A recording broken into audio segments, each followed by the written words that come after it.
I got a little commentary. I have a little commentary on a video where a professor of marine biology, I think it's marine biology, where he was shot in the Philippines. And the issue here is that Calvin, son John Shoulders, he did his due diligence and he covered this issue. One particular commenter, looking at the available information, said that the woman who was married to the foreigner, that she should be investigated because she was not injured during the home invasion. Okay. That's not the facts, according to the balita. In the balita, and it's going to follow this introduction. In the balita, what the Filipinos are saying, they're saying a couple things. They're saying, number one, the woman was physically assaulted. They're saying secondarily that the woman was sexually assaulted. So she was not unharmed. Next, they're saying that the professor wrote a manifesto that was upsetting to the Communist Party of China, and that may have precipitated an actual assassination, a political assassination, a political vendetta. And lastly, they're saying that it just could have been a garden variety robbery. Smoothly just shot a video. And he's mad at Mad Matt. And this dovetails into this issue.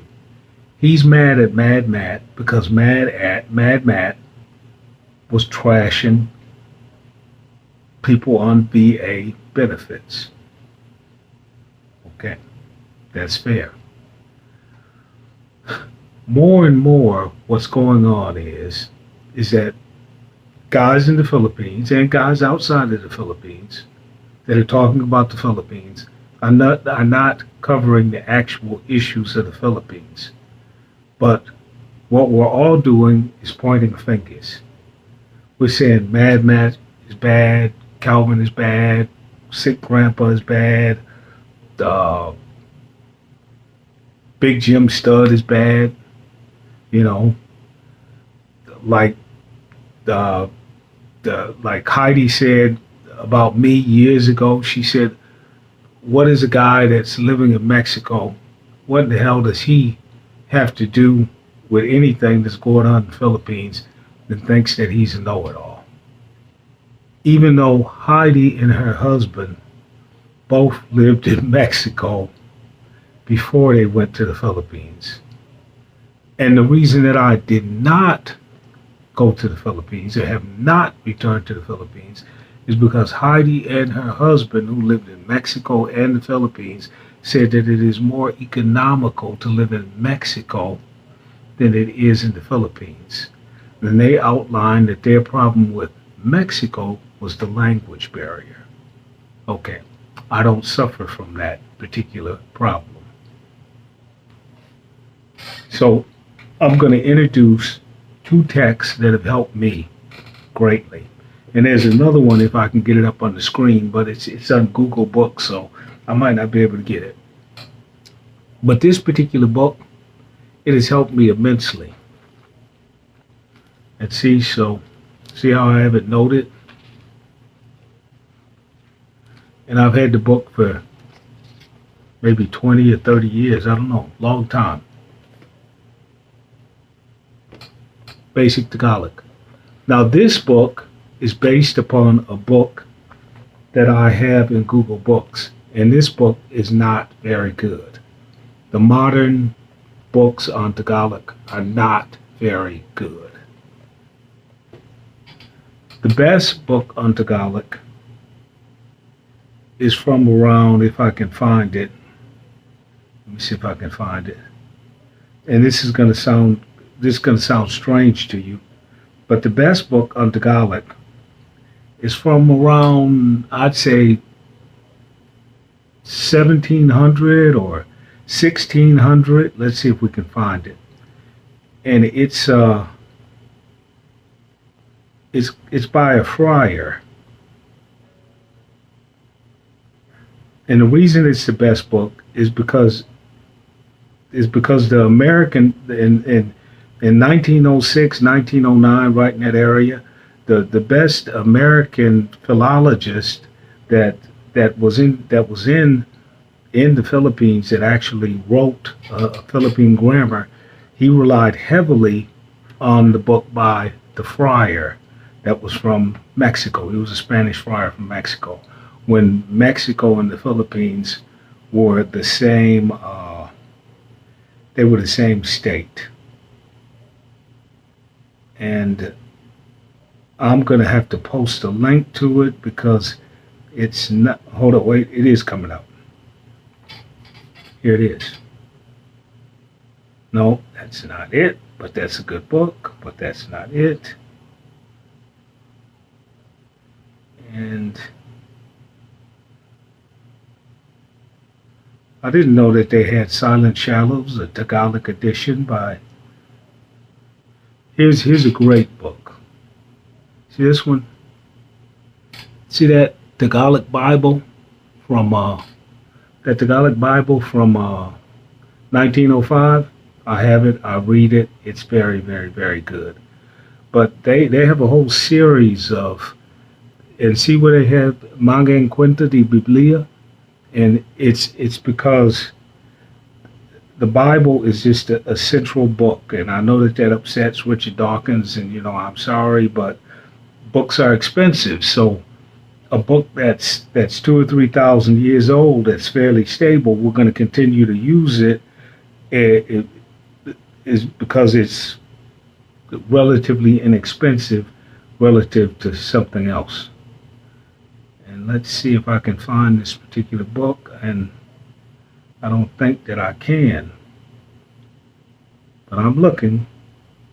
And I should have found the book before I started this video, but it's late at night, and I just, okay, I'll find it and put it on subsequent videos. But it's from a friar. I don't know if he's a Franciscan. I think he's a Jesuit, but it's a Jesuit friar, I think, and he breaks down Tagalog to the T, and it's a comparative grammar. So he's comparing it with Greek, he's comparing it with Latin, he's comparing it with German, and he's comparing it with Spanish, and he's basically writing the book in Spanish.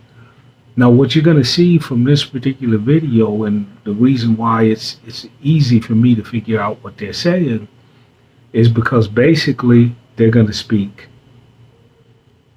about 15% Portuguese, with Portuguese pronunciation. They're going to speak about 45 to 50% Spanish. Then they're going to speak Malay, some Malay, but really Philippines doesn't speak much Malay. And then they're going to speak a lot of English. And what they do is that they use a Malay structure. They use the Malay, in Tagalog in particular, they use the Malay structure, and then they use Spanish, English, Portuguese vocabulary. And when they do use a Malay word, it's noticeable, but it's pretty easy to deal with. One of the words that they're going to use in here is balik bayan. And that means that this guy, the professor, that he was going back and forth from the United States to the Philippines. So he worked in both places. He did his central research in, I think, Cebu. But when he was killed, he was retired. But basically, he went back and forth. He was a balik bayan. Watch the subsequent video. It's important. The Filipinos are doing a thorough investigation. The wife of the deceased, she is being thoroughly investigated also, along with the gentleman or the individuals who, and we don't know who killed the man, but we do know that they're at large. They're someplace out in the community, and we're looking for them. So hopefully they're going to find them before they do more harm. But the Filipinos are crossing, they're doing their due diligence. They are not saying that because the wife is, number one, the deceased man's wife. They're not saying that she's his wife, so she's beyond suspicion. They're not saying that she's Filipina, so she's beyond suspicion. They're not saying that she's a friend of anyone who is part of the investigative team, so she's beyond suspicion. They're saying nothing like that. All they're saying is that she was a victim of assault, she was a victim of rape, but they are not saying that because she was a victim of assault and she was a victim of rape, that exonerates her from any potential investigation. They're looking at all leads. They're investigating it fully, completely. Most often, the Filipino police do a really excellent job. Now, if you don't believe me, pick up the telephone, call the U.S. State Department, and call the FBI. And ask the FBI if they collaborate well with the Filipino police. Ask them that. The National Bureau of Investigation of the Philippines. Ask them if they have any problem with them, like lack of due diligence, nepotism, favoritism, nationalism. You can call the FBI, they'll return your call, trust me. If you have any doubts, they are very, very, very good. It's not a situation like here in Mexico. Okay, here in Mexico, the governor of Sinaloa, he's under indictment. And several other officials in Sinaloa are under indictment, under U.S. federal indictment, because of tampering with evidence, facilitating drug shipments, on and on and on and on and on and on and on. Now, these gentlemen are accused and they're wanted, and hopefully the Mexican government will hand them over so that they can go to trial, and they may be innocent. I don't know.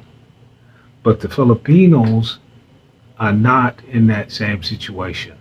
They have not risen to that level of corruption. Please, watch the video. Say bad things about Mad Matt. Say bad things about Sick Grandpa. Say bad things about, Jim's Asian Adventures. Say bad things about Calvin. Say bad things about Old Dog. Say bad things about all of the expats that you care to say bad things about. But when you say bad things about the Filipinos and the Filipino police force, particularly in the comment section, and I'm not talking about a lone officer, because a lone officer may very well do bad things. I'll do this. If I do that, and you know what that means, and I know what that means that I know what a lone officer will do. Okay? So the lone officer, all right, But that doesn't mean that the guys at the top and that the president of the Philippines, even though Joseph Estrada was duly convicted of corruption at the top, and he did use the police force to muscle people. Ferdinand Marcos was a dictator. He did use the police to enhance his dictatorial powers. Okay. The guy who, Duarte, he is before the world court because he used the police force and the army to do really, really bad things. I'm saying he did bad things, and he's accused of doing bad things. I'm not saying that he's been convicted, and I'm not saying that he will be convicted in The Hague. I'm not saying that. I'm not predicting that. I'm merely saying that for those of you who are saying that there is a history of corruption, okay, granted. And for those of you who are saying that Boom Boom Marcos is the son of a dictator, granted. But in this particular case, on the island of Cebu, really near to Dumaguete, in this particular investigation, there appears to be no signs of malfeasance. Now, if you actually know of actual malfeasance and you want to put that into a comment section, go right ahead on. But to speculate in the comment section, as someone did in Calvin's comment section, that because the woman was unharmed, which is not the facts, that she should be investigated and that she was complicit in the death of her husband, in the murder of her husband, that was one of the cruelest cuts of them all, because that plain and simply had nothing to do with the facts. Just the facts, ma'am. Joe Friday. Nothing but the facts.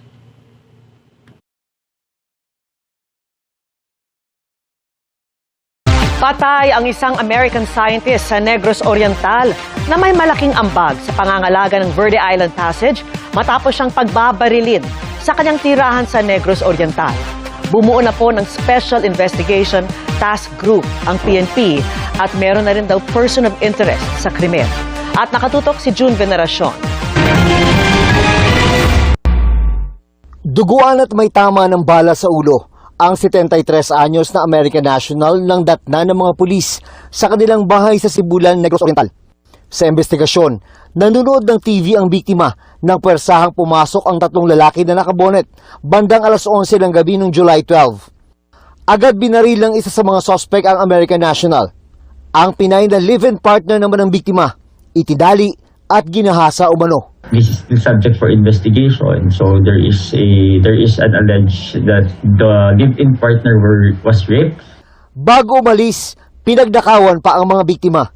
May mga kinuha po sila mga gamit doon, a laptop, some cash, and isang backpack na containing some IDs, yun lang po.